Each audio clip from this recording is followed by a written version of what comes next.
जय हिंद दोस्तों। जैसा कि दोस्तों आज हम प्रश्नावली 1.1 का दूसरा प्रश्न दोस्तों सॉल्व करने वाले हैं। जैसा कि दोस्तों दूसरे प्रश्न में क्या कर रहा है कि दर्शाइए कि क्यों 6q+1 6q+3 6q+5 के रूप का होता है, जहां पे दोस्तों क्यों क्या है, कोई पूर्णांक है। ठीक है दोस्तों, देखिए ध्यान, सबसे पहले हम क्या समझने का प्रयास करेंगे इसमें।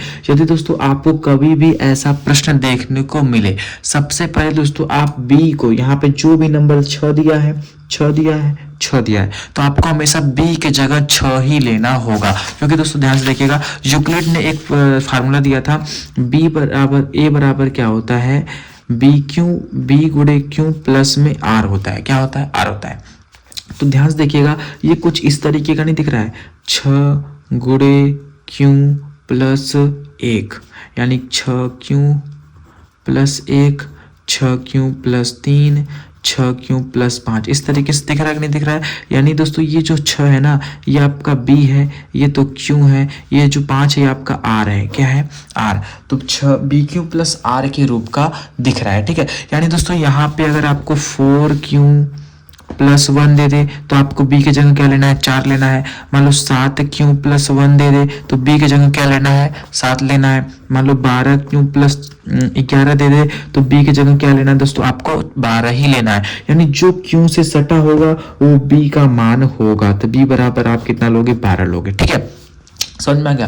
और दोस्तों एक चीज और आपको समझा देता हूँ, यानी दोस्तों जितना भी b का मान दिया रहेगा उससे आप हमेशा एक कम ही r का मान लोगे, यानी 0 लोगे, 1 लोगे, 2 लोगे, चलते रहो कहाँ तक? 11 तक। 12 नहीं लेना, बस 11 लेना है। ठीक है, मान लो अच्छा अगर b का मान आपको दे दिया कितना? 4 दे दिया, तो आप r का मान कितना लोगे बताइए? 0 लेंगे, 1 लेंगे, 2 लेंगे, 3 लेंगे, बस 4 नहीं लेंगे।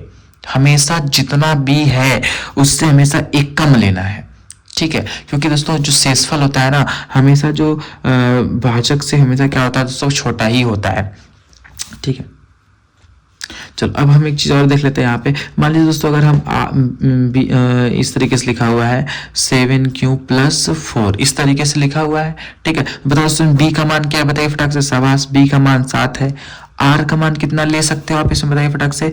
0 लोगे, 1 लोगे, 2 लोगे, 3 लोगे, 4 लोगे, 5 लोगे, 6, बस 7 लेंगे क्या? 7 नहीं लेंगे, क्योंकि हमेशा r का मान जो होता है b से एक छोटा होता है।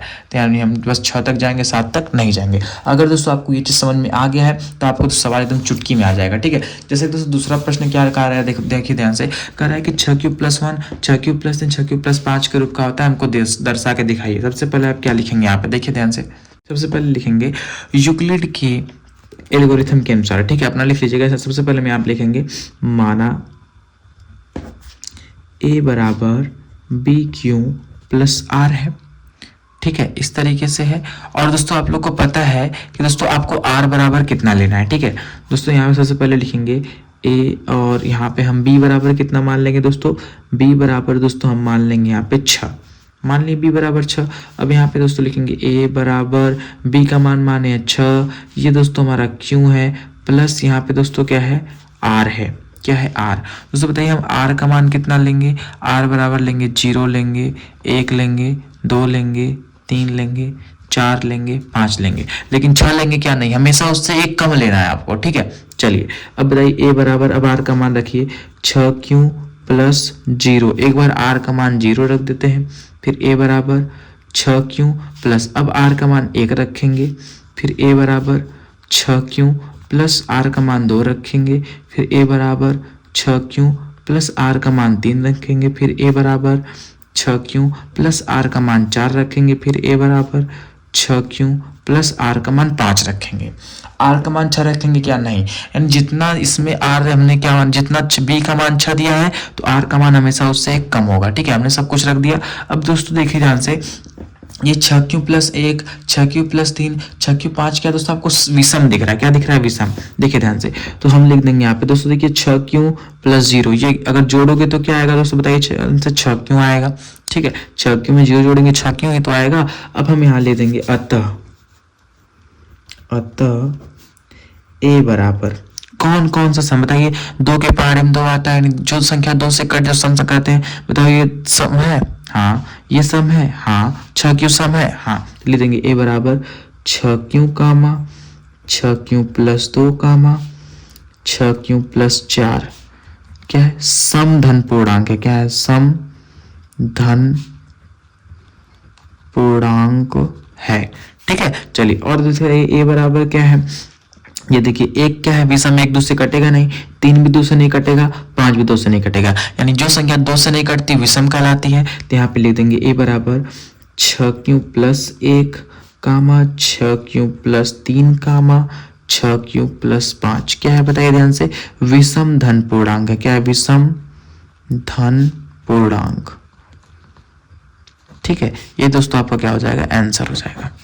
उम्मीद करते दोस्तों आपको ये प्रश्न इस तरीके से समझ में आया होगा। दोस्तों कुछ नहीं करना है, जो चीज़ यहाँ पे अगर 3m दिया तो b का मान 3 मानोगे और r का मान हमेशा 3 से कम लेना है बस। बाकी सबको ऐसे सीधे से रख जाना, जो सम है सम है, जो विषम है विषम, लिख दो, काम खत्म।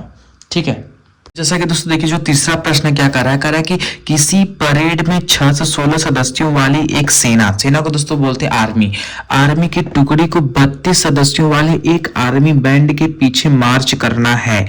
दोनों समूहों को समान संख्या वाले स्तंभों में मार्च करना है। उन स्तंभों की अधिकतम क्या कर रहा है दोस्तों, अधिकतम संख्या क्या है जिसमें से वे मार्च कर सकते हैं। दोस्तों आप लोग पढ़े हो HCF, क्या पढ़े हो, HCF। H से मतलब होता है दोस्तों हाईएस्ट का मतलब होता है अधिक से अधिक, और दोस्तों होता है LCM, L का मतलब होता है लोएस्ट यानी कम से कम। तो आपको पूरा सवाल नहीं पढ़ना, पढ़ लिए ठीक होता बहुत है। देखिए कह रहा है अधिकतम संख्या निकालिए, अधिकतम का मतलब दोस्तों HCF निकालने के लिए कह रहा है, H का मतलब हाईएस्ट यानी अधिक से अधिक। तो बस कुछ नहीं करना है, 616 का और 32 का क्या निकालना है हमको, HCF निकालना, और हम लोग का काम आराम से हो जाएगा। ठीक है दोस्तों, जैसा कि तीसरा प्रश्न क्या कर रहा है 616 बड़ा है किससे, 32 से, ये बड़ा है। हमने इस तरीके से इसको लिख दिया, क्या लिख दिया दोस्तों, 616 क्या है, बड़ा है किससे, 32 से, इतना लिख दिए। अब उसके बाद सबसे पहले क्या लिखेंगे, यहाँ पे लिखेंगे 616 को बीच में लिखेंगे, से भाग लगाएंगे, 32 को यहाँ पे, 32 एकन्नम 32 हो जाएगा, एक में से 2 जाएगा नहीं, एक उधार देंगे, 11 में से 2 जाएगा तो 9 बचेगा, यहाँ हो जाएगा 5 में से 3 जाएगा 2 बचेगा, यहाँ से हम 6 को उतार लेंगे, इसको ले जाते हैं 8 बार में नहीं जाएगा, कम हो जाएगा, 9 बार ले जाते हैं, 9 दूनी 18 होता है, 9 त्रिक 27, एक 28 हो जाता है। तो 8 में से 6 जाएगा नहीं, 16 में से 8 जाएगा तो 8 बचेगा, 8 में से 8 कट पीट। ठीक है, अब देखिए ये 8 आया है, अब हम इसको फिर भाग लगाएंगे। अब ये जो 32 बाहर है इसको कहाँ लिख देंगे, अंदर लिख देंगे। 8 चौक कितना होता है, 32, यानी कहानी खत्म। जो ये 8 है भाई यहाँ पे क्या निकल जाएगा, HCF निकल जाएगा। सबसे पहले क्या लिखेंगे, यहाँ पे लिखेंगे हम यूक्लिड के अनुसार, किसके अनुसार लिखेंगे दोस्तों, यूक्लिड के अनुसार निकाल रहे हैं, तो लिख देंगे यहाँ पे यूक्लिड के प्रमेय के अनुसार लिख दिया दोस्तों हमने इतना। अब हम सबसे पहले लिखेंगे A बराबर B गुणे Q प्लस R, इतना भी लिख दिए। अब बताइए दोस्तों जो बीच वाला होता है वो A का मान होता है, तो हमने यहाँ पे लिख दिया 616 बराबर, ये वाला जो दोस्तों B का मान होता है हमने यहाँ 32 लिख दिया, गुणे इस साइड वाला दोस्तों Q का मान होता है हमने यहाँ पे 19 लिख दिया, प्लस यहाँ पे दोस्तों नीचे लटका होता है ये हमारा किसका मान होता है, R का मान होता है, तो हमने R का मान 8 लिख दिया। लिख देंगे R does not equal to 0, यानी शेषफल का मान 0 नहीं आया है। अब हम क्या करेंगे दोस्तों, यहाँ लिख देंगे चरण 1 था हमारा, इस तरीके से चलेंगे हम चरण 2 पे, चरण 2 हो गया यहाँ पे। तो चरण 2 दोस्तों क्या कहता है, देखिए ध्यान से, ये जो 32 है, अब इस 32 को हम इसके नीचे लिखेंगे 32, क्योंकि सेकंड टर्म हम लोग का चल रहा है, बीच वाला क्या A है, इधर हो गया। अब बताइए B का मान कितना है, 8 लिखेंगे, गुणे बताइए अब Q का मान कितना है, 4 लिखेंगे, जो शेषफल है वो कितना है 0, तो यहाँ 0 लिख देंगे। R इज इक्वल टू 0, नहीं R का मान 0 के बराबर हो गया। ठीक है, अब यहाँ पे क्या लिख देंगे दोस्तों, अतः कितने भैया 8, क्या इसका आंसर है। फिर अगर आपको लिखना अच्छे तरीके से लिख दीजिए, अतः अधिकतम स्तंभों की संख्या कितनी है दोस्तों, 8 है। ठीक है, लिख दीजिए अतः अधिकतम स्तंभों की संख्या, अधिकतम स्तंभों की संख्या क्या है दोस्तों, 8 है। ठीक है, उम्मीद करता हूं दोस्तों आपको ये वाला भी सवाल अच्छे तरीके से समझ में आया होगा। चलो दोस्तों अब नेक्स्ट क्वेश्चन बढ़ते हैं।